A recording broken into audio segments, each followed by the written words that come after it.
about throwing Hancock out there on the third day after taking the first 2 games? No, there's no hard feelings whatsoever about that. No, it's in this league, you never feel bad for anybody in this league. Paul Maneri told me that my first year when we went down to play LSU, and he just talked about in this league, when you get a chance to step on someone, you got to in this league because it's so hard.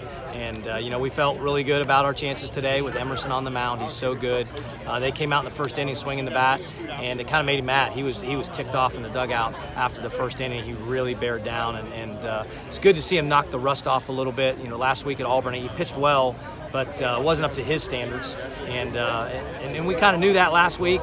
We were expecting to see a little bit better version of Emerson, and we saw it. 21-9 in the SEC. You said last night, if you don't win, I think you won 20 games, you would have taken that in a heartbeat. But 21 now, new school record. I mean, what does that mean? Well, again, we won 18-12 last year, and we were really excited about it and got a national seed at 18-12. So we're an absolute lock to be a national seed at 21-9. We've set a program record. 1993 is the first year we started playing 30 games in this league, and we never won 21 games. And there's been a lot of good clubs.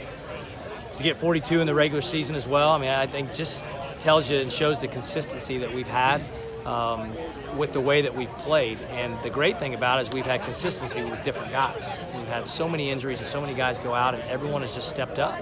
And it's really hard to do to get through the injuries like we've had. And when we went into Florida, no Emerson, no CJ, no Shunk, no Maxwell. We were, oh no, how are we going to get through this? And we played as good as we played all year against Florida.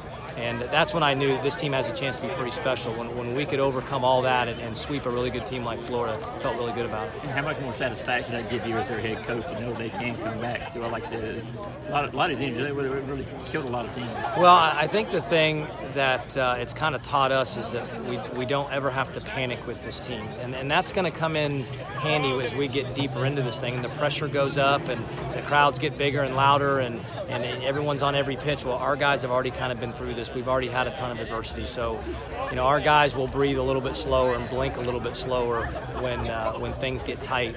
And that's comes from experience. We got it from last year and we've got it all year this year, and you can't teach experience. You mentioned you've got a national seed, top 8 seed, the SEC tournament coming up.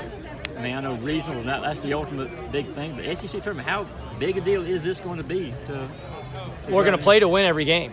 Timmy Elliott most likely is going to start on Wednesday, and we can just keep our rotation the same. Cole Wilcox can stay on Thursday, Tony Losey can stay on Friday, Emerson can stay on Saturday. Hey, if we get to Sunday, we'll see what happens. But we're going to try to win every game that we play. Now, the other thing you've got to keep in mind is we're not going to sacrifice someone to win and put them in jeopardy for the regional. So we got to be smart with our pitchers. But the bottom line, it's a great event. It's a great tournament. The fans come out in thousands. We're going to do everything we can to win every game that we play. But regardless of what happens at Hoover, we're a national seed. There's no question about it. To win 21 games in the toughest league in the country, that's going to win the league in just about every single season. We are a national seed at top 8, 100%. Coach, to get to this point, obviously the first 4 seasons were struggle, but now 2 years in a row, how much patience went into getting to this point? I don't know if much patience went into it all. I tried to put on a good face for all you guys, and that's probably the hardest thing. I was thinking about it yesterday when I was walking back the hallway to do my radio show after the win, and just had a flashback of the hundreds of time or the 100 or so time that I walked back there really upset and disappointed. But you got to put on a brave face, and you got to say the right things, and you got to keep pushing your guys and challenging your guys and coaching and trying to stay positive. But it's hard. When things don't go your way, it's difficult. But especially these older guys, the juniors and seniors, have been through it. They know what it's like to be on the other side, and that's what makes it satisfying, is to watch those guys have success, to see this program have success on a national level. That's what we all wanted to do. That's what we all said we were going to do from day one. It's taken some time, but I'm grateful. The best word I can use is grateful that Greg McGarity had the trust and patience in me to allow me to continue to be the head coach, allow this staff to be here, and just let us coach. And that's paid off. And he deserves a lot of credit for trusting us, and I hope people give it to him because he deserves it.